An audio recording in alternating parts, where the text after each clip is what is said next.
Nkwaniriza ku munange achaje komideko ensi Buganda anti munange ensi Buganda okuno kwaffe ekabanda musoke owenna balanga obukoba kyabwe akala amatendo nze nkubuza konatera onaku olwaleero kansubire nti munange oli bulungi abange birondo bye biroto n'amakulu gaabyo era nga bwenzize olunaku olwaleero mutera nnyo okulota nga ozze mu kyalo.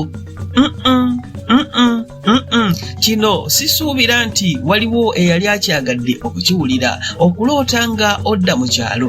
Ekirooto kino si kirungimu. Ekirooto nno kino kitera okutegeeza nti ogenda kuddirira mu byokola.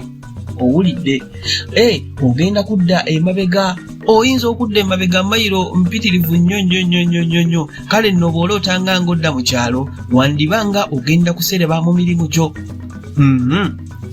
Okulotanga odda mu kyalo si kirooto kirungi. Bw'okirootanga weegendereze byokola.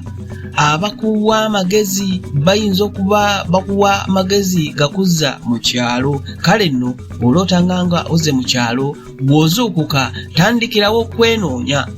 Tandikirawo okunoonyereza w'okola ensobi oleme munnange kudda mu kyalo. Kale nno nange kanzire ennabalanga bukoba kyaggwe akala amatendo tudingana ate mu kitundu ekirala. Aye Katonda akuuma Namulondo.